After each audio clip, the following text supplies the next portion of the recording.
नमस्कार, आप देख रहे हैं सिटी न्यूज और दिन भर की तमाम खबरों के साथ मैं प्रीति सागर। खबरों में बात करेंगे सबसे पहले आज की सुर्खियों की। सोशल मीडिया पर हथियार दिखाकर वीडियो अपलोड करना युवकों को पड़ा भारी। उलिडी पुलिस ने 3 युवकों को भेजा जेल। सरायकेला खरसवा जिले के नीमडी में पत्नी ने पति के साथ मोटरसाइकिल में बैठी महिला को बीच सड़क पर पीटा, वीडियो हुआ वायरल। आयतपुर में एक बंद घर में चोरों ने दरवाजा तोड़कर करीब 10 लाख रुपए के जेवरात, 2 लाख रुपए नकद और कार पर किया हाथ साफ। परसोडी में गांजे की तस्करी करते एक युवक गिरफ्तार, 846 ग्राम गांजा पुलिस ने किया बरामद। खबरें अब विस्तार से। सोशल मीडिया पर हथियार दिखाकर वीडियो अपलोड करना युवकों को भारी पड़ा। मामले में उलिडी पुलिस ने 3 युवकों को जेल भेजा। पटमदा डीएसपी बचनदेव कुजूर द्वारा पटमदा डीएसपी कार्यालय में प्रेस कॉन्फ्रेंस कर बताया गया कि 8 जुलाई 2025 को उलिडी ओपी को सूचना प्राप्त हुई कि उलिडी ओपी क्षेत्र में कुछ लड़के हथियार का भय दिखाकर रंगदारी की मांग कर रहे हैं एवं आम लोगों के बीच अपना दहशत फैलाने के उद्देश्य से सोशल मीडिया में अवैध हथियार के साथ अपना फोटो अपलोड कर वायरल कर रहे हैं। सूचना प्राप्त होने के बाद सूचना का सत्यापन एवं आवश्यक कार्रवाई हेतु उलिडी ओपी प्रभारी के नेतृत्व में एक छापेमारी दल का गठन किया गया। छापेमारी दल के द्वारा त्वरित कार्रवाई करते हुए पर्याप्त साक्ष्य के आधार पर सोशल मीडिया में वायरल हथियार को बरामद किया गया एवं इस कांड में संलिप्त रितेश सिंह, राजकुमार मुखिया उर्फ राज, अशोक गुप्ता को गिरफ्तार कर न्यायिक हिरासत में जेल भेजा जा रहा है। युवकों के पास से एक लोहे का काला एवं सिल्वर रंग का देसी कट्टा, एक सैमसंग का स्क्रीन टच मोबाइल बरामद किया गया। आज दिनांक 8/7/2025 को गुप्त सूचना मिली थी कि कुछ लोग अपना हथियार दिखाकर क्षेत्र में दहशत फैलाने का उद्देश्य से अपना सोशल मीडिया पर अपलोड कर रहे हैं और रंगदारी की मांग कर रहे हैं। इस सूचना का सत्यापन करने के लिए थाना प्रभारी उलिडी के नेतृत्व में एक टीम का गठन किया गया और उस टीम के द्वारा त्वरित कार्रवाई करते हुए लगभग आज 2 बजे के आसपास छापामारी दल के द्वारा 3 लोगों की गिरफ्तारी की गई, जिसमें रितेश सिंह, अशोक गुप्ता और राजकुमार मुखिया, ये 3 लोगों की गिरफ्तारी की गई और इन लोगों के पास से जो हथियार अपलोड सोशल मीडिया पर किया गया था और जो दिखा करके भय दिया जा रहा था, उस हथियार को बरामद किया गया। बरामद हथियार में एक लोहे का काला रंग का सिल्वर रंग का देसी कट्टा है, 2 कट्टा है और एक रिवाल्वर है और एक सैमसंग स्क्रीन टच मोबाइल है, ये बरामद किया गया है। इधर सरायकेला खरसवा जिले के नीमडी थाना क्षेत्र के रघुनाथपुर में पति और पत्नी का मारपीट का मामला तूल पकड़ने लगा है, जहां एक महिला ने अपने पति एवं मोटरसाइकिल में पीछे बैठी महिला को बीच सड़क पर चप्पलों से पिटाई कर दी। इस घटना का वीडियो सोशल मीडिया में तेजी से वायरल हो रहा है। घटना में शामिल महिला की पहचान खरसवा प्रखंड की बुरुड़ी पंचायत में कार्यरत कम्युनिटी हेल्थ ऑफिसर सचिता दास के रूप में हुई है। सचिता दास ने नीमडी थाना में अपने पति जितेंद्र नाथ दास, ससुर एवं भैंसुर के ऊपर मानसिक प्रताड़ना, शारीरिक प्रताड़ना एवं दहेज के लिए प्रताड़ित करने का गंभीर आरोप लगाया है। सचिन दास ने बताया कि उनके पति जितेंद्र दास ने 6 साल पूर्व हिंदू रीति रिवाज के साथ शादी की थी। शादी के 4 साल बाद बीत जाने के बाद पति का रवैये में बदलाव देखने को मिला, जहां छोटे छोटे बातों में लड़ाई झगड़ा करने लगे। दहेज के नाम पर ससुर से 2 लाख रुपए की मोटरसाइकिल खरीदने की मांग किया गया था। नहीं मिलने पर शारीरिक प्रताड़ना करना एवं मारपीट करने लगे थे। महिला ने आरोप लगाया कि मामला इतने में ही शांत नहीं हुआ। जितेंद्र नाथ दास 6 जुलाई को लड़की के साथ शादी रचाकर उसे अपने घर लेकर आया था। जब मैंने उसका विरोध किया तो पति के साथ भैंसुर, ससुर एवं घर वाले मारपीट कर घर से बाहर निकाल दिए। साथ ही पति ने कहा कि इस लड़की के साथ शादी रचाया है, अगर तुम्हें यहाँ रहना है तो तुम्हें इसके साथ ही रहना पड़ेगा। तत्पश्चात पीड़ित महिला अपने 4 साल की बच्ची के साथ न्याय के लिए थाना पहुंची, जहां उन्होंने अपने पति के विरुद्ध लिखित आवेदन दिया। मैं संचिता दास, मेरा पति का नाम जितेंद्र नाथ दास। हम लोग का शादी 2017 को हुआ है। 6 साल हम लोग का हो गया है शादी का। ये मेरी बेटी है 4 साल की। हम लोग का ठीक ही चल रहा था, विवाह जैविक जीवन काल ठीक ही चल रहा था। फिर इस साल 2025 इस साल में जनवरी में 3 तारीख को मेरे पति के फ़ोन से कुछ कॉल डिटेल्स वगैरह, फ़ोटो वगैरह हमको मिला, जिससे हम जान गए कि मेरा पति कस्तूरबा विश्वविद्यालय नीमडी सविता हेम्ब्रम के साथ प्रेम संबंध हमको मिला। ये जानकारी जब हमको मिला तब हम घर वाले को भी बोले, तो मेरा जो ससुर है, मेरा पति का जो बड़ा भाई भैंसुर है, वो लोग हमको ही बोला कि मेरा भाई मतलब मेरा हस्बैंड, वो बोले कि हम रख सकते हैं। मेरा भसुर भी बोला कि हाँ मेरा भाई रख सकता है, 10 ठो रख सकता है, तुम्हारा क्या, तुम निकल जाओ घर से। मेरा ससुर भी बोला कि तुम निकल जाओ घर से। मारपीट भी किया, दहेज के लिए भी हमको ये किया कि हमको पैसा दो हैं। फिर मेरा पापा तो पैसा असमर्थ रहे देने में, दहेज का भी प्रताड़न किया। मेरा सास भी हमको खाना वाना नहीं देती थी, फिर भी हम वैसे तैसे रह रहे थे सहन करके। जब हम पति को बोले कि ये सब मत करो, ये सब ठीक नहीं है, मेरा एक बच्ची भी है, तब मेरा पति बोले कि उसको हम रखेंगे। वो हमको हस्बैंड मानती है, हम उसको वाइफ मानते हैं। तो हम बोले कि रोक टोक किए। हम जब रोक टोक किए तब दारू पी के आता था और हमको मारता था। कल शाम 5 बजे घर में आके घर लाए मेरे पति, लड़की ठोको घुसा दिया और मेरे सामने ही सिंदूर दे दिया है और हमको बोलता है कि तुम मेरे घर से निकल जाओ। तब हम मेरे पापा को बुलाए और हम लोग थाना गए, थाना में रिपोर्ट दर्ज कराए उसके नाम पे। और कस्तूरबा स्कूल का विद्यालय मैडम है, वो बुलाती थी मेरे हस्बैंड को और वहाँ पर भी ये सब दुष्कर्म होता था। और बच्ची लोग को भी देखी है कि मेरा पति उसका रूम घुसने में, हमको बच्ची भी बोली है सब कोई स्कूल के बच्चे कि हम लोग भी देखे हैं मेरे हस्बैंड को घुसते हुए और वहाँ पे दुष्कर्म ऐसा करता था। तो ऐसे करने से समाज का क्या हाल होगा। कस्तूरबा स्कूल का जो बच्चियाँ हैं वो लोग पढ़ रही है, बालिकाएं हैं, उन लोग का क्या प्रभाव पड़ेगा फ्यूचर में।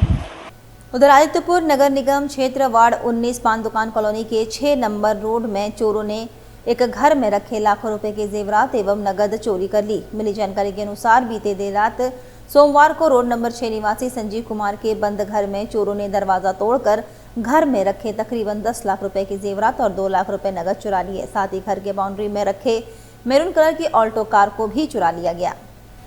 घटना के संबंध में संजय कुमार एवं उनकी पत्नी आशा शर्मा ने जानकारी दी कि मंगलवार सुबह जब वे अपने पैतृक गांव कोडरमा से वापस लौटे तो देखा कि घर के बाउंड्री वॉल के भीतर खड़ी कार गायब है और घर का दरवाजा का कुंडी भी टूटा है। जब अंदर जाकर देखा तो घर में रखे जेवरात और नगद चोरों ने चोरी कर लिया था। उन्होंने बताया कि घर के भीतर दीवार पर कार की चाबी टंगी थी जिसका चोरों ने उपयोग कर कार चोरी कर ली। इधर घटना की सूचना मिलते ही आदित्यपुर थाना पुलिस मौके पर पहुंचकर आसपास लगे सीसीटीवी कैमरा का फुटेज खंगाल रही है। घटना के संबंध में संजय कुमार की धर्मपत्नी आशा शर्मा ने बताया कि उनके घर में मौजूद टूल किट का उपयोग कर चोरों ने बड़े आसानी से अलमारी का दरवाजा तोड़कर सारे जेवरात एवं नगद चुरा लिए। उन्होंने बताया कि कुछ दिन पूर्व उनकी बेटी की शादी होने वाली है जो अभी बेंगलुरु में जॉब कर रही है। इसकी शादी के लिए जेवरात संजो कर रखा गया था। उन्होंने बताया कि उनके घर के ठीक बगल में जेठानी भी रहती है जिसके घर का निर्माण कार्य चल रहा है, जो अक्सर घर की देखभाल भी करती रहती है। इसके बावजूद इतनी बड़ी चोरी की घटना बड़े सवालों को उत्पन्न कर रहा है। कोडरमा गए थे अपनी बेटी का रिश्ता वगैरह फाइल करने के लिए, तो वहीं पे हम लोग करीब 10-12 दिन से लगे हुए थे अपना रिश्ता फाइल करने के लिए। और जैसे ही आज सुबह वापस आए तो देखे कि आगे कार नहीं है। फिर गेट का ताला बंद था लेकिन अंदर का दरवाज़ा का कुंडी टूटा हुआ था, तो शक की निगाह में आ गए। फिर ताला खोल के गेट से अंदर आए तो देखे कि अलमीरा का पूरा खुला हुआ है, पूरा कब्जा टेढ़ा करके निकाल लिया है। और ज्वेलरी जितना आइटम है, मतलब बेटी के लिए हम शादी के लिए जितना तैयारी की सारा तैयारी मेरा ख़त्म हो गया। करीब 10 लाख से ऊपर का मेरा ज्वेलरी था उसमें, और 20-25 हज़ार रुपये कैश होगा, वो कैश भी लेके चला गया। और आज इतना ही है। थाना में जाकर रिपोर्ट किए तो सारे लोग आए थे, फिंगरप्रिंट एक्सपर्ट वगैरह भी आए, लेकिन सब लोगों ने कहा कि कोई भी निशान छोड़ा नहीं है। वो कोई एक्सपर्ट आदमी है जो अपना काम करके निकल गया। तक कुछ है शक किस पे करें सर, अपना जब तक जानकारी नहीं है तो कैसे करें। इतना ज़रूर लगता है कि कोई ज़रूर जान पहचान या कोई ऐसा आदमी जो बहुत क्लोजली घर को वॉच किया है, रेकी किया है, उसके बाद किया है। 12-15 दिन से और नहीं, मेन ज्वेलरी है और गोल्ड और सिल्वर का ज्वेलरी और कार, यही है। और सारा चाबी उठा। मेरा नाम संजय मोदी है, मेरे मिसेज का नाम आशा वर्मा। ये कौन सा जगह? ये आदित्यपुर रोड नंबर 6 पान दुकान चौक। वहीं परसोडी पुलिस को बड़ी सफलता मिली है, जहां 85,000 मूल्य के गांजा के साथ पुलिस ने सौरभ दास को गिरफ्तार किया। विगत 7 जुलाई को पुलिस को गुप्त सूचना मिली कि परसोडी थाना क्षेत्र के सालगाछुरी शांति नगर फुटबॉल मैदान के पास गांजा की खरीद बिक्री होनी है। जानकारी मिलते ही थाना प्रभारी के नेतृत्व में एक टीम का गठन किया गया और उक्त स्थल पर छापेमारी की गई, जहां छापेमारी के दौरान परसोडी थाना प्रभारी ने सौरभ कुमार दास नाम के युवक को संदिग्ध अवस्था में धर दबोचा। तलाशी के क्रम में युवक के पास से 85,000 मूल्य का गांजा बरामद किया गया। पुलिस ने युवक के पास से एक मोबाइल बरामद किया। इस मोबाइल में कुछ संदिग्ध नंबर पर पुलिस जांच पड़ताल कर रही है। सौरभ के साथ साथ इस कार्य में और कौन कौन शामिल है, जानकारी देते हुए विधि व्यवस्था डीएसपी तौकीर आलम ने बताया कि सौरभ का किसी गिरोह के साथ संबंध है कि नहीं, इसकी जांच पड़ताल की जा रही है। फिलहाल जांच के क्रम में यह बात सामने आई है कि सौरभ द्वारा उड़ीसा से खरीद कर गांजा को बेचा जाना था। उन्होंने बताया फिलहाल एनडीपीएस के धाराओं के तहत सौरभ कुमार दास को न्यायिक हिरासत में ले लिया गया है। बीते दिन दिनांक 7/7/2025 को वरीय पुलिस अधीक्षक महोदय को एक गुप्त सूचना प्राप्त हुई थी कि लगभग 3:30 बजे परसोडी थाना अंतर्गत सलगाजोड़ी फाटक गांधी मैदान के पास शांति नगर फुटबॉल मैदान के पास गांजे की खरीद बिक्री होनी है। उक्त सूचना के सत्यापन और आवश्यक कार्रवाई हेतु एक टीम का गठन किया गया, जिसका नेतृत्व परसोडी थाना प्रभारी कर रहे थे। इनके साथ टाइगर मोबाइल के भी जवान थे। घटनास्थल पर पहुंचने के पश्चात एक संदिग्ध व्यक्ति दिखाई दिया, जिसे देखकर यह लगा कि उसके पास कोई संदिग्ध वस्तु हो सकता है। उसके पश्चात वो भागने का प्रयास किया, लेकिन टीम के द्वारा उसे पकड़ लिया गया। पकड़ने के पश्चात उसे पूछताछ की गई। पूछताछ के क्रम में उसने अपना नाम सौरभ कुमार सिंह बताया, सौरभ कुमार दास ने बताया कि वह यह सामान जो संदिग्ध प्रकार का दिख रहा था, किसी के पास बेचने के लिए जा रहा था। उसके बाद उसकी तलाशी ली गई। तलाशी के क्रम में उसके पास से करीब 846 ग्राम गांजा जैसा पदार्थ, जिसका अनुमानित मूल्य लगभग 85,000 रुपये का होगा, उसे विधिवत गिरफ्तार किया गया। गिरफ्तार करने के पश्चात उससे पूछताछ की गई। पूछताछ के क्रम में उसके कन्फेशनल स्टेटमेंट में उसने बताया, और उस पर अभी अनुसंधान जारी है, क्योंकि वो अभी डिस्क्लोज नहीं किया जा सकता है, अनुसंधान का विषय है। और उसके पश्चात परसोडी थाना कांड संख्या एनडीपीएस के धाराओं में कांड संख्या 74/25 दर्ज किया गया है। आगे का अनुसंधान अभी जारी है। ये अब हम लोगों का ये प्रयास रहेगा कि इसमें हम लोग बैकवर्ड और फॉरवर्ड लिंकेजेस का जो चेन है उसे हम लोग क्रैक करें। उसके पास से कुछ मोबाइल भी बरामद हुआ है, और जिसमें कुछ मोबाइल नंबर संदिग्ध दिख रहा है। अब उससे ये हम लोग इन्वेस्टिगेशन में पता लगाएंगे कि ये आखिर किसके पास सामान बेचता था, कहाँ से ये लाता था।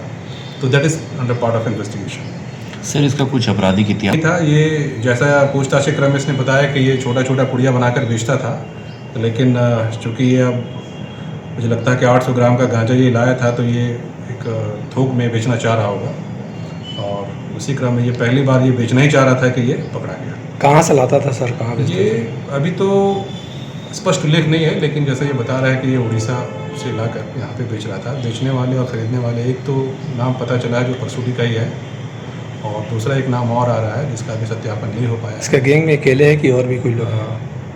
ये अभी अनुसंधान का विषय है, इसमें हम लोग देखेंगे। और कांड्रा थाना अंतर्गत डुमरा गांव में 25 वर्षीय भुवनेश्वर मंडल का शव नीम के पेड़ में लटका मिलने से इलाके में सनसनी फैल गई। युवक का पिता का नाम सनातन मंडल बताया जा रहा है। युवक गुजरात में काम करता था। 15 दिन पूर्व कांड्रा स्थित अपने निवास स्थान आया था।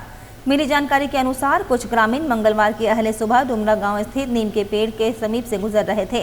तत्पश्चात उन्होंने एक युवक का शव पेड़ में लटका देखा। उन्होंने इसकी सूचना पुलिस को दी। पुलिस मौके पर पहुंचकर ग्रामीणों की मदद से शव को नीचे उतरवाया। परिजनों ने जानकारी दी कि भुवनेश्वर मंडल सोमवार की रात 9 बजे अपने घर से निकला था। उसके बाद वह घर नहीं लौटा। क्या हो गया था? ऐसे दारू पीता है ना पूरा वो रात को। कितना बजे निकला था? ज़्यादा टाइम नहीं हुआ था, वो 9 बजे तक। क्या देखे आप? सुबह देखा हम लोग, सुबह लटका हुआ था। किस पेड़ में? ये नीम का पेड़ में। घर कौन कितना दूर है? लड़का यहीं रहता था, बाहर रहता था? बाहर में काम करता था वो। कहाँ में? वो गुजरात में। कब आया था ये? 10-15 दिन हो गया आके। क्या नाम है लड़का का? भुवनेश्वर मंडल। इधर आदित्यपुर थाना क्षेत्र के इको डेनिस टूल्स के समीप मारपीट एवं चोरी मामले में 2 आरोपी को गिरफ्तार कर न्यायिक हिरासत में भेज दिया गया है। बीते 27 जून को आदित्यपुर थाना क्षेत्र के इंडो डेनिस टूल्स के समीप मारपीट एवं चोरी करने के मामले को लेकर संपन्न कुमार द्वारा मामला दर्ज कराया गया था। मामले की गंभीरता को देखते हुए पुलिस अधीक्षक मुकेश कुमार लुणायत के निर्देशानुसार एक विशेष दल का गठन किया गया।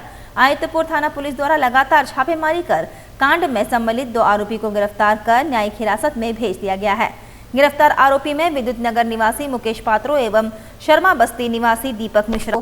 समाहरणालय में सभी मान्यता प्राप्त राजनीतिक दलों के प्रतिनिधियों के साथ बूथ स्तर एजेंट की नियुक्ति को लेकर बैठक का आयोजन किया गया। बैठक का मुख्य उद्देश्य जिले में मतदाता सूची के शुद्धिकरण, पुनरीक्षण एवं अद्यतन की प्रक्रिया को आर्थिक पारदर्शी, सटीक एवं समावेशी बनाना था। बैठक में निर्वाचन प्रक्रिया के विश्वसनीयता सुनिश्चित करने हेतु बीएलए की भूमिका को महत्वपूर्ण बताते हुए सभी राजनीतिक दलों से अनुरोध किया गया है कि वे प्रत्येक मतदान केंद्र के लिए 1 सप्ताह के भीतर अपने अपने बूथ स्तर एजेंट की नियुक्ति सुनिश्चित करें। यह भी स्पष्ट किया गया कि बीएलए उसी पोषण क्षेत्र का निवासी होना चाहिए और उसका नाम संबंधित मतदान केंद्र के मतदाता सूची में दर्ज होना अनिवार्य है। बैठक के दौरान बीएलए नामांकन हेतु आवश्यक प्रपत्र की उपलब्ध कराएं। बीएलए की नियुक्ति के उद्देश्य पर चर्चा करते हुए बताया कि इससे मृतक एवं स्थानांतरित मतदाताओं के नामों को हटाने तथा छूटे हुए योग्य व्यक्तियों के नाम मतदाता सूची में जोड़ने की प्रक्रिया को सुदृढ़ किया जाएगा। इससे एक त्रुटि रहित एवं अद्यतन मतदाता सूची का निर्माण संभव होगा। साथ ही मतदान प्रतिशत में भी वृद्धि सुनिश्चित की जा सकेगी। बैठक में अपर आयुक्त जयवर्धन कुमार, उप निर्वाचन पदाधिकारी सुरेंद्र उरांव एवं विभिन्न पंजीकृत राजनीतिक दल के सदस्य एवं अन्य संबंधित पदाधिकारी उपस्थित रहे।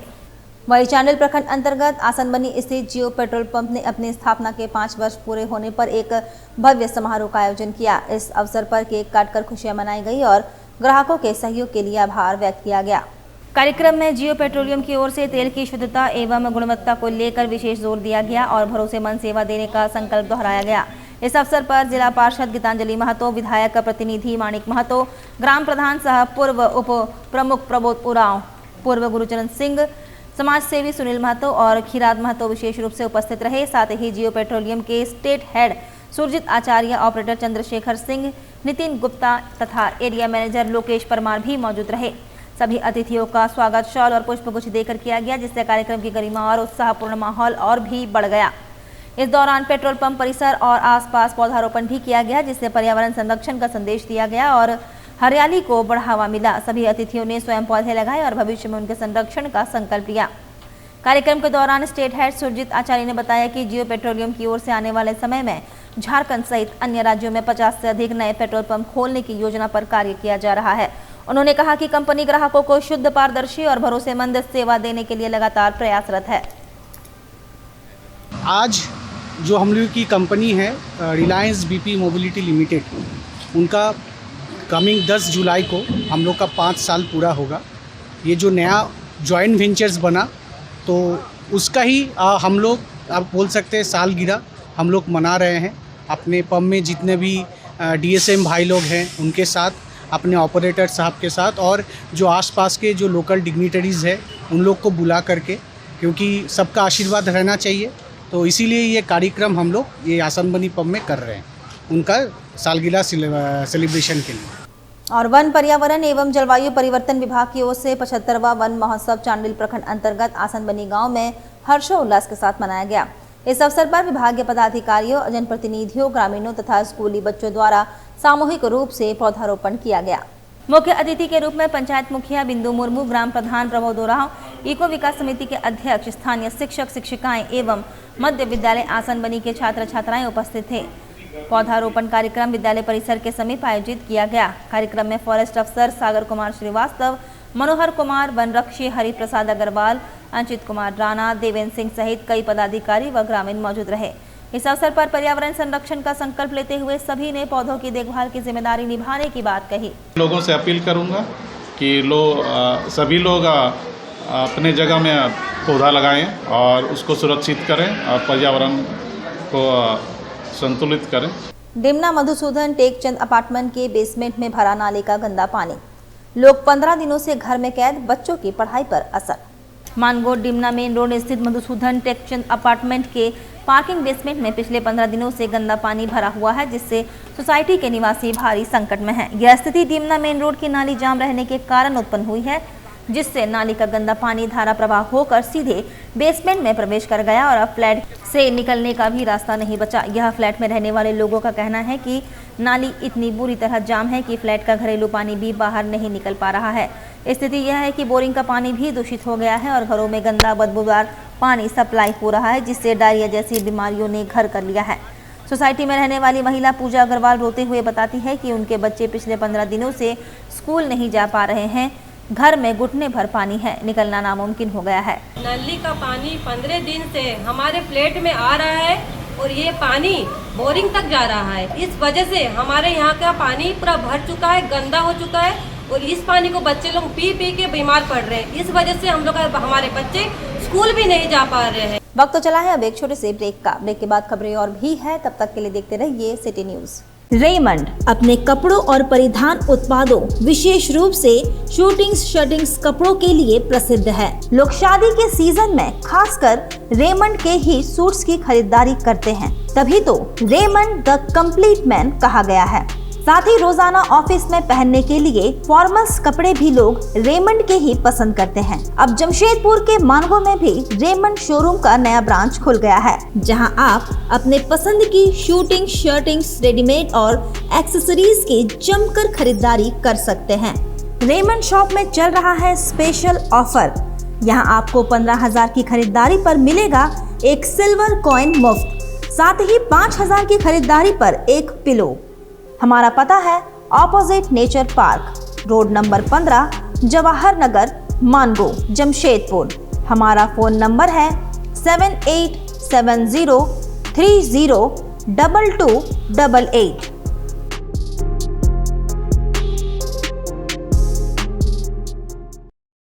क्या आपका जीवन परेशानियों से घिरा है? क्या आपको किसी समस्या का समाधान नहीं मिल रहा है? क्या आप अपनी नौकरी से परेशान हैं? क्या घर में हमेशा पारिवारिक विवाद होता है? क्या आपके विवाह का योग नहीं बन रहा है? ऐसे कई समस्याओं का समाधान पाने के लिए एक बार अवश्य मिले एस्ट्रोलॉजर अभिषेक मिश्रा से। जी हाँ, एस्ट्रोलॉजर अभिषेक मिश्रा विगत 12 वर्षों से कामाख्या में ज्योतिष विद्या सीखी है और अब लोगों की हर परेशानियों का समाधान करते हैं। मैं Abhishek Mishra Kadma Bharatiya Vidyalaya Mandir, board number 4, farm area Kadma का रहने वाला हूँ। मैं 12 साल से कामाख्या में एस्ट्रोलॉजी सीखा हूँ। मैं कामाख्या में ही था। 2023 में मैं यहाँ आया हूँ। 3 साल से जमशेदपुर के लोगों को जो ही समस्याएं हैं, जैसे बीमारियों से समस्याएं, पैसों के लिए समस्याएं, नौकरी पेशा के लिए समस्याएं, फैमिली प्रॉब्लम के लिए समस्याएं, जो भी समस्याएं हैं मैं उसका निवारण करता हूँ। एस्ट्रोलॉजर अभिषेक मिश्रा से आप सुबह 8:30 से 11:30 और शाम 6 बजे से रात्रि 8:30 बजे तक मिल सकते हैं। हमारा पता है Bharatiya Vidyalaya Mandir, road number 4, farm area, Kadma. हमारा कॉन्टेक्ट नंबर है 7319883529। तो देर ना करें और जल्द ही आकर मिले एस्ट्रोलॉजर अभिषेक मिश्रा से और अपनी समस्याओं का समाधान पाएं।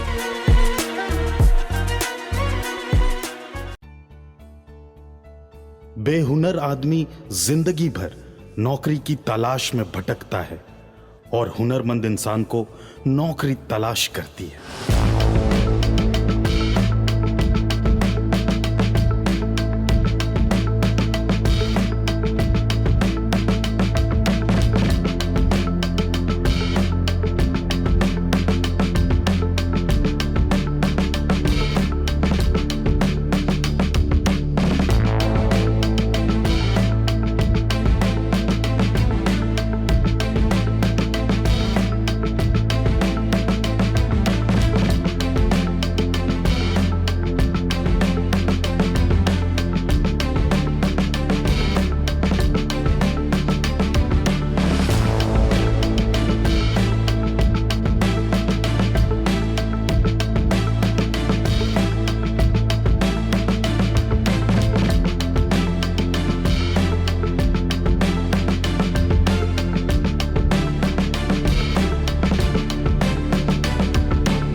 भी सिखाएंगे और नौकरी भी दिलाएंगे।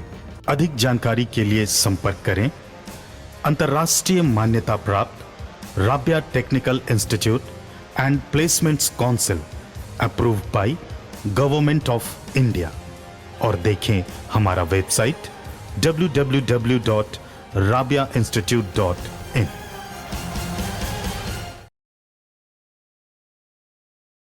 ब्रेक के बाद मैं प्रीति सागर एक बार फिर से आपको स्वागत करती हूं। पोटका गोदाम तक पहुंचने के लिए पक्की सड़क नहीं, कच्चा सड़क हुआ दलदल। बारिश के समय अनाज के ट्रक फंसते नजर आ रहे हैं। एक तरफ जहां झारखंड सरकार द्वारा सुदूर ग्रामीण क्षेत्र में रहने वाले अंतिम व्यक्ति तक समय पर खाद्यान्न पहुंच सके तथा खाद्यान्न को सुरक्षित रखा जा सके, इसको लेकर करोड़ रुपए की लागत से पोटका प्रखंड परिसर में गोदाम का निर्माण कराया गया है, मगर इस गोदामों तक अनाज पहुंचाने के लिए पक्की सड़क नहीं होने से काफी परेशानी हो रही है। बारिश के कारण कच्चा सड़क काफी दलदल हो चुका है, जिसके कारण गीली मिट्टी से अनाज ट्रक फंस रही है। लोडिंग अनलोडिंग प्रभावित हो रहा है। ट्रक के ड्राइवर भी काफी परेशान नजर आ रहे हैं। ड्राइवर सब क्या दिक्कतें हो रही है? रास्ता बहुत खराब है, बहुत कीचड़ है, गाड़ी उड़ी फंस जा रहा है। रोड बढ़िया होता तो रोड बना होता तो बहुत बढ़िया होता। कितना देर तक फंसा था गाड़ी आपका? बहुत देर तक फंसा था, आधा घंटा जैसे फंसा कीचड़ का चलते। कितना परेशानी हो रही है आप लोगों को? बहुत परेशानी, पानी भी गिर रहा है, बहुत परेशानी हुआ। प्रखंड खाद्य आपूर्ति पदाधिकारी डॉक्टर अशोक कुमार ने कहा कि कई बार विभाग को पत्र लिखा गया है, साथ ही साथ मुख्य सड़क से गोदाम तक पक्की सड़क नहीं होने से दिक्कतों का सामना करना पड़ रहा है। साथ ही साथ बारिश से मिट्टी दलदल होने के कारण बड़ी अनाज के ट्रक फंस रही है और लोडिंग अनलोडिंग भी काफी प्रभावित हो रहा है। एमओ साहब, काफी गाड़ियां यहाँ फंस रही है, क्या कहना चाहेंगे? मैं ये कहना चाहता हूँ कि मुख्य पथ से गोदाम जाने में बहुत कीचड़ हो गया है और ये समय समय पर हम लोग भरवा रहे हैं, मुरुम भी डलवा रहे हैं, फिर भी गाड़ी फंस जा रही है। वो इतना कचड़ा हो गया है कि बहुत गाड़ी फंस रही है। भारी गाड़ी आई है, इसको सबसे बहुत दिक्कत हो रहा है और पीएचडी को माल पहुँचाने में दिक्कत हो रहा है। उनके लोग का भी गाड़ी फंस जा रहा है और जो जमशेदपुर से गाड़ी आती है राशन लेकर के, उसको भी फंस जाती है। तो आपने इसकी सूचना कहाँ दी है अभी तक? सूचना हम लोगों ने यहाँ वीडियो साहब को बोले हैं और प्रमुख मैडम को भी एक दो बार बोला गया है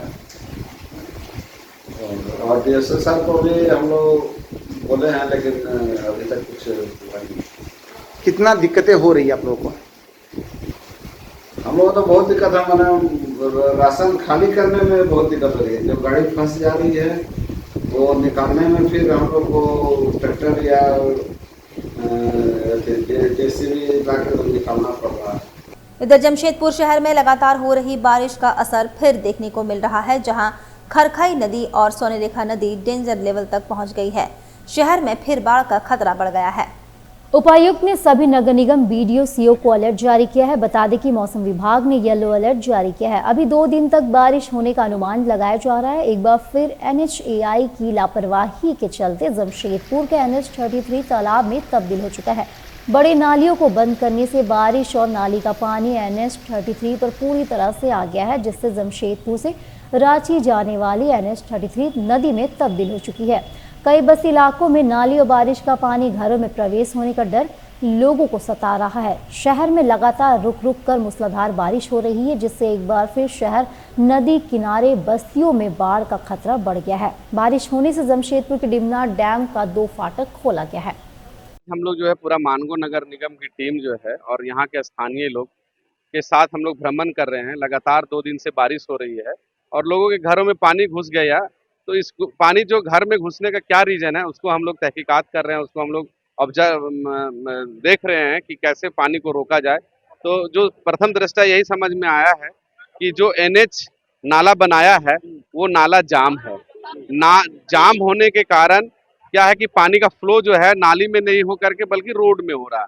तो कल हम लोग जो है NH को अभी मीटिंग के लिए बुलाए हैं और पूरा जो है सिटी इन से लेकर के डिमना तक हम लोग नाला NH के माध्यम से साफ कराएंगे और ये सुनिश्चित कराएंगे कि आप अपने टीम को बरसात भर जो है इस एरिया में पॉइंट करके रखें ताकि यहाँ के स्थानीय लोगों को कोई परेशानी नहीं हो, क्योंकि आप देख रहे हैं कि पानी का फ्लो कितना अधिक है। तो ऐसी स्थिति में लोगों को जो है चाहे वो जो भी रोजमर्रा की चीजों को बाहर लाने, ड्यूटी जाना हो या सब्जी लाना हो या किसी तरह का ग्रोसरी लाना हो, उसमें काफी परेशानी हो रही है।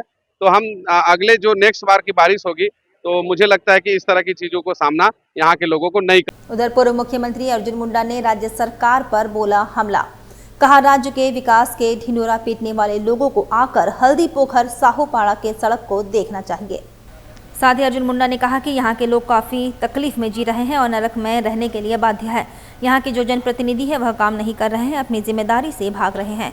हम स्थानीय पदाधिकारी से कहते हैं कि इस खराब सड़क का मुआयना करें और जल्द से जल्द बनाएं। वहीं भोगनाडी की घटना के बारे में जिक्र करते हुए अर्जुन मुंडा ने कहा कि राजनीतिक दुर्भावना से यह सारे कार्य हो रहे हैं जो नहीं होना चाहिए। हल्दी पोखर में एक शादी समारोह में आने के दौरान अर्जुन मुंडा ने सारी बातें कही। यहाँ पोटका के हल्दी पोखर में आया हूँ और यहाँ पर एक विवाह कार्यक्रम में भाग लेते समय इस सड़क से होकर के गुजरा, देखा इस सड़क की क्या हालत है।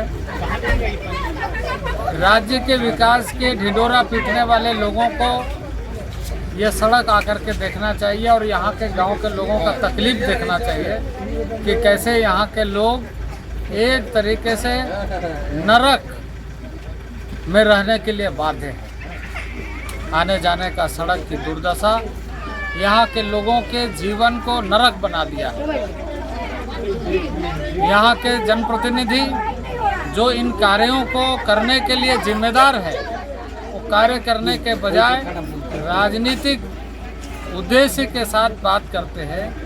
जब कोई भी जनप्रतिनिधि होता है उसका पहला दायित्व होता है क्षेत्र की सभी सड़कें, सभी समस्याओं का समाधान के लिए प्रयास करना, लेकिन यहाँ वो काम नहीं हो रहा है। जो भी हो, मैं स्थानीय पदाधिकारियों को निश्चित रूप से यह कहूँगा सड़क का मुआयना करें, देखें और सड़क को जल्दी से जल्दी बनाएं।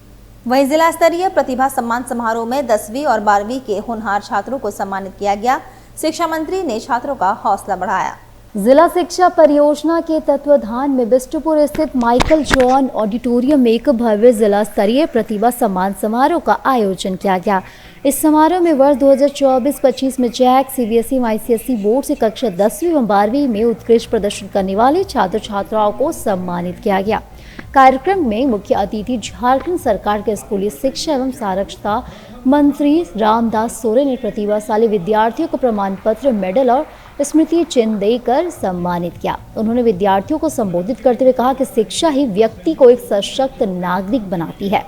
आज जिन बच्चों को हम सम्मानित कर रहे हैं वे झारखंड और देश का भविष्य है। इन्हें निरंतर प्रोत्साहन देने की आवश्यकता है। शिक्षा मंत्री ने जिले में शिक्षा के क्षेत्र में हो रहे प्रयासों की सराहना करते हुए कहा कि पूर्वी सिंहभूम झारखंड का एक शिक्षित और प्रतिभाशाली जिला बनकर उभरेगा। सरकार गुणवत्तापूर्ण शिक्षा संसाधनों और छात्रवृत्तियों के माध्यम से विद्यार्थियों को हर संभव सहयोग देने के लिए प्रतिबद्ध है। जो प्रथम अंक लाए हैं, जिसको सम्मान करने का जो निर्णय लिया गया है, निश्चित तौर पर आज कई जिला के कई छात्र छात्राओं को यह सम्मान दिया गया है, जिस पर इस सम्मान से छात्रों का मनोबल बढ़ेगा। आने वाले समय पर निश्चित तौर पर उनका जो एक मुकाम है, मुकाम तक पहुंचने के लिए किसी भी तरह का उसका मनोबल कमेगा नहीं, बल्कि इस आज के सम्मान से उसका मनोबल बढ़ेगा और वह मुकाम तक पहुंचने का काम करेगा। उधर शिक्षा मंत्री रामदास सोरेन का छात्रों ने घेराव किया। डिग्री कॉलेज में इंटर की कक्षाएं बंद करने का जताया विरोध। झारखंड सरकार द्वारा डिग्री कॉलेजों से इंटरमीडिएट की कक्षाएं बंद कर छात्रों को +2 विद्यालयों में स्थानांतरित करने के फैसले के खिलाफ छात्रों में गहरा आक्रोश है। इसी के विरोध में मंगलवार को बिष्टुपुर में आयोजित जिला स्तरीय प्रतिभा सम्मान समारोह में शामिल होने पहुंचे राज्य के शिक्षा मंत्री रामदास सोरेन का विद्यार्थियों ने घेराव किया और अपनी मांगों से संबंधित एक मांग पत्र सौंपा। शिक्षा मंत्री के बाहर निकलते ही मौके पर पहले से मौजूद 12वीं कक्षा के विद्यार्थियों ने उन्हें घेर लिया। सभी की एक मांग थी कि वे अपना सत्र वहीं से पूरा करना चाहते हैं जहां अभी पढ़ाई चल रही है। छात्रों का कहना है कि नई शिक्षा नीति के तहत इंटर की पढ़ाई +2 स्कूलों में स्थानांतरित की जा रही है, लेकिन यह नियम 2026 से लागू होना है और वे पहले से डिग्री कॉलेजों में नामांकित है। ऐसे में उन्हें अन्य संस्थान में भेजना अनुचित है। प्रदर्शन कर रहे छात्रों ने शांति से मंत्री का घेराव कर उन्हें एक मांग पत्र सौंपा, जिसमें निर्णय पर पुनर्विचार करने एवं इस सत्र के छात्रों को उनके मौजूदा संस्थानों में पढ़ाई पूरी करने की अनुमति देने की मांग की गई। छात्रों का कहना है कि सत्र के बीच में कॉलेज बदलने से उनकी पढ़ाई बाधित होगी और बोर्ड परीक्षा में प्रदर्शन पर असर पड़ेगा। तो बात था बहुत रूड उनका बिहेवियर था, मतलब बच्चों को लेकर के और शिक्षा को लेकर के जो एक मतलब संवेदना होनी चाहिए ये बिल्कुल में हमें नहीं दिखा। और हम लोग यहाँ पर आए थे इंटरमीडिएट बचाव संघर्ष समिति की ओर से, हम लोगों ने ज्ञापन दिया है और हम जानते हैं कि यहाँ पे राज्य सरकार बेबस नजर आ रही है। आने वाले दिनों में हम लोग 2 से 3 दिन में हम लोग राजभवन का घेराव करेंगे और छात्र आंदोलन। अभी शिक्षा मंत्री को आप लोग पकड़ी तो क्या 2 मिनट का समय दिए हो आपको? देखिए शिक्षा मंत्री का जो दुखद ये है कि वो 2 मिनट छात्रों का सही से सुन भी नहीं पाए। बहुत ही बदतमीजी तरीके से जो है वो शिक्षा मंत्री के द्वारा जो है वो छात्रों के साथ बात किया गया, जिसका हम लोग बहुत ही निंदा भी करते हैं। शिक्षा मंत्री को कम से कम जो है वो बातों को छात्रों को सुनना चाहिए था, समस्या को सुनना चाहिए था, क्योंकि लगातार जो है वो शिक्षा मंत्री का बयान भी आ रहा है कि वो स्कूलों में ट्रांसफर करेंगे। और सांची स्थित रेड क्रॉस सोसाइटी भवन प्रांगण में स्वतंत्रता सेनानी डी.के. घोष के स्मृति में रक्तदान शिविर का आयोजन किया गया। साक्षी स्थित रेड क्रॉस सोसाइटी भवन प्रांगण में स्वतंत्रता सेनानी डी.के. घोष की स्मृति में रक्तदान शिविर का आयोजन किया गया। कार्यक्रम में बड़ी संख्या में रक्तदाताओं ने अपने रक्त का दान किया। शिविर के संबंध में जानकारी देते हुए विधायक सरयू राय ने बताया, डी.के. घोष की स्मृति में आज यहाँ रेड क्रॉस में रक्तदान हो रहा है। ये हर साल 8 जुलाई को उनकी स्मृति में रक्तदान करते हैं। मुझे इन्होंने सूचना किया था, मैं आया था और बहुत प्रसन्नता हुई। स्वतंत्रता सेनानी सुभाष बाबू के सहयोगी रहे एक व्यक्ति जिनकी इतनी ख्याति रही है, आज उनके स्मृति में रक्तदान शिविर हो रहा है और उनके परिवार के सभी सदस्य सुभाष बाबू जी हैं, सब लोग इसमें शामिल हैं। मैं रेड क्रॉस को उसके लिए बहुत बहुत बधाई देता हूँ। इधर मुहर्रम के तीजा पर शहर में लंगर का वितरण किया गया। कार्यक्रम में सभी धर्मों के लोग शामिल हुए। मुहर्रम के तीजा पर कदमा स्थित रानी कुदर में लंगर का वितरण किया गया, जिसमें सभी धर्मों के लोगों ने भाग लिया। मेरा नाम वाहिद अली है। रानी कुदर जलसा कमेटी की तरफ से हम लोग हर साल लंगर करते हैं और इस साल भी हर साल की भांति हो रहा है और सभी कौम के सभी धर्म के लोगों के लिए लंगर होता है। किसी को मनाही नहीं है, सब लोग आते हैं, खाते हैं और बहुत अच्छा लंगर का हम लोग इंतजाम करते हैं। क्या शुभ अवसर पे हो रहा है? ये हम लोग तीजा के मुहर्रम के तीजा के शुभ अवसर पे कर रहे हैं। वहीं मानको चेपा पुल स्थित अमर ज्योति स्कूल के समीप टेम्पो चालक संघ की ओर से लंगर का वितरण किया गया। हमारे टेम्पो जितने चालक है, ऑटो चालक, ड्राइवर सब मिलकर किया है। समझे साकिर भाई भी है साथ में, वो भी बहुत हम लोग को मदद की है, हर चीज़ में वो खड़े रहते हैं। समझे सब टेम्पो चालक उनके तरफ से हमेशा खड़े रहते हैं और हम लोग का ये कहना है कि हम लोग हर साल चाहते हैं धूमधाम से किया जाए। यहाँ पर ही मोमबाड़ा था हम लोग का, समझे मोमबाड़ा टूट चुका है और हम लोग चाहते हैं कि यहाँ मोमबाड़ा बने चीज़ से। ये हर साल आप लोग करते हैं लंगर? हर साल हम लोग करते हैं, तीजा है समझे, और धूमधाम से हम लोग लंगर करते हैं। क्या नाम है आपका? मेरा नाम हुआ नासिर खान। उधर पोटका स्थित भारत सेवा आश्रम संघ आवासीय बालिका स्कूल का विवाद पहुंचा सड़कों पर। अभिभावकों ने डीसी को ज्ञापन सौंपा, शिक्षिकाओं पर प्रताड़ना का आरोप लगाया। पोटका स्थित भारत सेवा आश्रम संघ आवासीय बालिका स्कूल का विवाद थमने का नाम नहीं ले रहा है। स्कूल में कार्यरत 3 शिक्षिकाओं के द्वारा छात्राओं को बेवजह डांटने एवं प्रताड़ित करने का आरोप लगाते हुए अभिभावकों ने जिला उपायुक्त को ज्ञापन सौंपकर न्याय की गुहार लगाई है। क्या मामला है बेटा? शकुंतला दीदी हम को टॉर्चर करती है और हम लोग को डांटती भी है और मारती है। अपने मम्मी पापा को बताएं आप? जी। तो क्या किए मम्मी पापा? कुछ नहीं किए। आज कहाँ आए हो आप लोग सब? हम लोग यहाँ पर डीसी ऑफिस में। तो जो तीनों मैडम जो शकुंतला मड्डी और मंजूरी मुंडा और दीपा हेमराम, ये बार बार बच्चों को वो टॉर्चर कर रहा है। ऐसा परिवेश वहाँ पर कर दिया जो वो हॉस्टल में बच्चे लोग अभी रहना नहीं चाहते, इतना डर हुआ है। पहले कभी ऐसे नहीं हुआ था। हमारा वहाँ 23 साल से हम स्कूल चला रहा है, कभी ऐसा प्रॉब्लम नहीं हुआ था। ये पहली बार जो दोनों मैडम ज्वाइन किया है जब दिसंबर महीने 2024 से, तब से इतना परेशानी। आज सरासरी ये लोग पूरा राजनीति में जुड़ा हुआ है और सरासरी स्कूल में राजनीति कर रहे हैं। वो अपना दम पर, अपना राजनीति के बात पर, अपने से किसी डिसिप्लिन को मानने के लिए तैयार नहीं था। कलकत्ता हमारा हेड ऑफिस को स्वामी जी से भी आया था उन लोग को शिकायत पर, लेकिन वो स्वामी जी लोग को भी बात मानने के लिए तैयार नहीं था। किसी को बात नहीं मानने के लिए तैयार नहीं थे, इसीलिए वहाँ पर स्कूल चलाना, आश्रम चलाना, हॉस्टल चलाना बहुत परेशान हो रहा है। कहाँ पर है ये स्कूल? हमारा यहाँ पोटका ब्लॉक में साबरनगर बोल के जाएगा, भारत सोशम साबरनगर आवासीय बालिका विद्यालय स्कूल। आपका नाम क्या होगा? मेरा नाम रोहिन महाराज, मैं भारत सोशम बराबर दावंकी में रहता हूँ, लेकिन काम देखभाल करने के लिए हम साबरनगर में बीच बीच में हम जाते हैं। और ओल्ड पुरुलिया रोड चाणक्यपुरी में कांवरिया बोल बम सेवा संघ के द्वारा 201 निःशुल्क कांवर यात्रा को लेकर एक बैठक का आयोजन किया गया। आयोजन के संबंध में जीतू सिंह ने बताया कि हर वर्ष की भांति इस वर्ष भी 201 निःशुल्क कांवड़ यात्रा का आयोजन किया जा रहा है। यह यात्रा 20 जुलाई रविवार को निकलेगी। बस द्वारा टाटा से सुल्तानगंज से जल उठाकर कांवड़ यात्रा देवघर से बाबा बासुकीनाथ से रजरप्पा जाएगी। संस्था द्वारा यात्रियों के लिए पूरे यात्रा भर धर्मशाला, भजन, भोजन, स्वास्थ्य एवं रात्रि विश्राम की व्यवस्था की गई है। तैयारी पूरा है। बस के साथ हम अपने पूरा टीम के साथ 201 कांवड़ियों के साथ 20 तारीख को यहाँ से निकलेंगे। कितने बार आप लोग जा चुके हैं? ये मेरा चौथी बार है। चौथी बार निःशुल्क सेवा चौथी बार है। और आयतपुर थाना क्षेत्र के माझी टोला निवासी सुमनकर ने अपनी पत्नी रेखा मातो एवं 4 महीने की बच्ची की गुमशुदगी का रिपोर्ट थाने में दर्ज करवाया। मेरी जानकारी के अनुसार बीते बुधवार को महिला 3:30 बजे के आसपास घर से बिना बताए अपने बच्ची के साथ कहीं निकल गई, मगर दिन बीत जाने के बाद भी वह दोबारा घर नहीं पहुंची। महिला के पति सुमनकर द्वारा कई जगह खोजबीन की गई, लेकिन महिला एवं बच्ची का कहीं भी पता नहीं चल पाया। इस संदर्भ में महिला के पति ने बताया कि महिला की मानसिक स्थिति बिगड़ी हुई है, जिसका इलाज उड़ीसा के एक अस्पताल में चल रहा है, मगर अचानक घर से निकल जाने के कारण महिला एवं बच्ची के साथ कुछ अनहोनी ना हो जाए, इसकी लगातार खोजबीन चल रही है। आयतपुर थाने में महिला एवं बच्ची की गुमशुदगी के लिखित आवेदन किया गया है। मेरा वाइफ और मेरा 4 महीने का बच्चा मिसिंग है। कल शाम को 3:30 बजे से वो घर से गायब है। हम 4 बजे ड्यूटी से आए जब देखे घर में नहीं है, आस पड़ोस में पूछे तो आस पड़ोस वाला बोला कि हम लोग नहीं देखे हैं। कल पूरा रेलवे स्टेशन, अपना रिश्तेदार, उसका रिश्तेदार, सबको हम पूछ लिए, फ़ोन करके पता कर लिए हैं, नहीं मिला। जब नहीं मिला तब आए हैं, सुबह ही आए हैं थाना प्रभारी को एप्लीकेशन देने के लिए कि मेरा वाइफ गुमशुदा है, उसका थोड़ा मानसिक ये ख़राब है, उसका इलाज चल रहा था उड़ीसा में। कहाँ तुम लोग का घर कहाँ है? बहरा घोड़ा। यहाँ कहाँ रहते? आदित्यपुर माझी टोला। कितने दिनों से रह रहे थे? यहाँ हो गया हमारा 10-11 साल हो गया।